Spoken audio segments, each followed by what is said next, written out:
প্রত্যেকটা ক্ষেত্রেই আমরা চেয়ারের বদল পেয়েছি, ক্ষমতার বদল পেয়েছি, আদর্শের কোনো বদল আমরা পাইনি।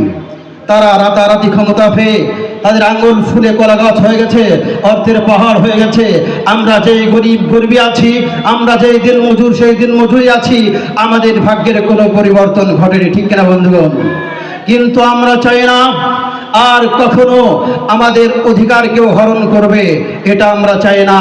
যারা দিক নির্দেশনা দিয়েছেন বৈষম্য বিরোধী ছাত্র আন্দোলন এবং বাংলার সিংহ পুরুষ মুফতি ফয়জুল করিম। সম্মানিত হাজিরেন, আমরা আর নৌকার মাঝে হতে চাই না, আমরা আর ধানের শীষের মাঝে হতে চাই না। আমরা এই বাংলাদেশে স্বাধীনভাবে বাস করতে চাই, ঠিক কিনা বলেন? কারণ আমরা শাহজালালের উত্তরসূরি, আমরা শাহজালালের উত্তরসূরি, আমরা শাহ মাকদুমের উত্তরসূরি, আমরা ইসহাক রহমাতুল্লাহ আলাইহির উত্তরসূরি, আমরা সৈয়দ রেজাউল করিমের উত্তরসূরি, আমরা সৈয়দ ফয়জুল করিমের উত্তরসূরি। আমরা যাদের উত্তরসূরি এরা কখনো মানুষের প্রতি জুলুম করে না, অন্যায় করে না, অনাচার করে না। এই জন্য আমরা আজ থেকে অঙ্গীকারবদ্ধ হব, এই বাংলার জমিনে আমরা আর কোনো জালেমকে দেখতে চাই না, এই বাংলার জমিনে আমরা আর কোনো রক্ত শোষণকে দেখতে চাই না।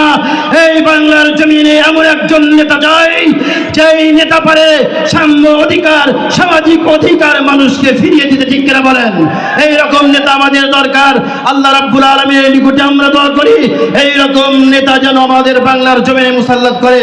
নাসরুম মিনাল্লাহি ফাতহুন করিব ওয়া বাশশিরিল মুমিনিন।